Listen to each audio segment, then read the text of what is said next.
Hello. It's good to see you again, wherever you're in the world. Good morning, good afternoon, good evening, wherever you are. In this session, we're going to be going through some really quick and easy wins within Dynamics Human Resources. So I'm just going to share my screen to give you a feel for the type of experience that you can roll out relatively quickly here with the likes of things like Teams.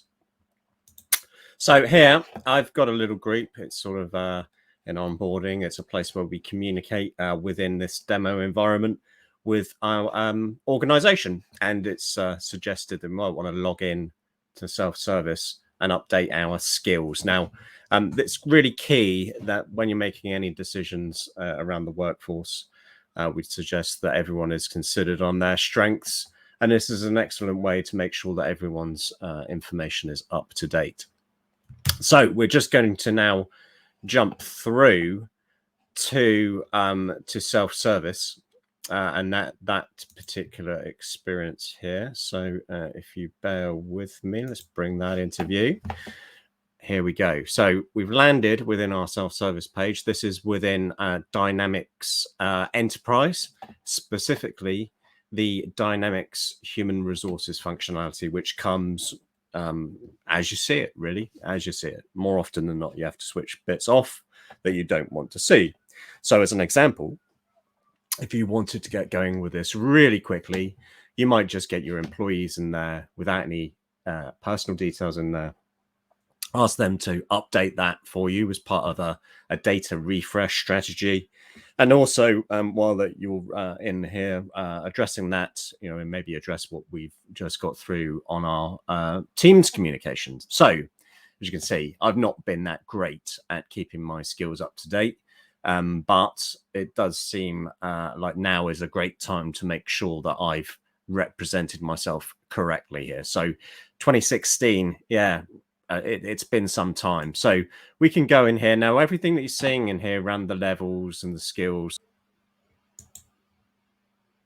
So here we are, and if I just go through now and put a couple of bits and pieces in here to update the record.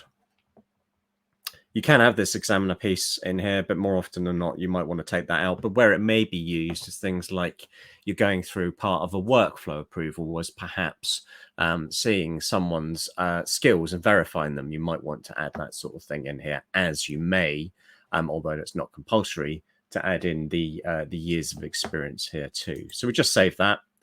And that is a really quick way of capturing people's skills. Now, in the background, if we want to, we can actually switch a workflow on that. We can also, as a manager, so put on a manager hat on here, I've got line manager responsibilities. And in this form, I can see my direct reports and those extended direct reports as well. But even in this sort of environment, we can go in here as a manager and take a look at our team skills, and we can add to those as a manager as well. That's within our configurability of the solution to switch that on and off for us. Whilst I'm here, it's worth mentioning that as a manager, and where this information really comes to life, is we can look at things like our skill gap analysis. So we can actually take a look across the organization to see whether people were maybe suited for open positions, which are in our organization, which form part of our workforce management strategies and thinking to future scenarios. That could be around career planning, or it could be a variety of other HR scenarios. Now, I'm just going to come out of that area and show you quickly what that looks like when we do start to think about what that could look like across the organization once we've captured all of our information. Now, we can certainly go in here. Now, this is using the standard types of functionality. Again, we've got some pre-seeded demonstration data in here around machine profiles and managers and that sort of thing, but just to give you some sense of what you can actually do here. If we step through this section by section, so here we've got the option to include our workers, and we certainly want to switch that on if we're looking at the workforce. The workers could include your contractor workforce as well, of course, in this particular scenario. And if you're using some of the recruitment elements of Dynamics Human Resources, then you may want to look across your applicants for this sort of talent pooling features as well. We can add in the range here. Here we might be looking at certain departments or certain business units to actually go through. We can take a look at the people's skills profiles and assess all of those and essentially look at the various different scenarios that may play out across an organization as part of your workforce planning conversations. And see what these things look like. So I'm just going to execute this particular one for the purposes of looking at this. I'm not going to go into too much detail here, but there are technical considerations around performance if you are in the realms of thousands of employees. If you're below that, then you probably don't need to worry too much around batching some of this, but it does depend on your setup, I would say.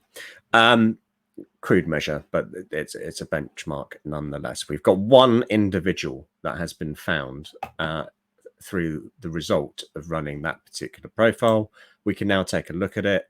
We can take a look at it as graphics, or we can take a look at it in a report format, and that is just here too. So these are the types of things that you can go through. You can export them.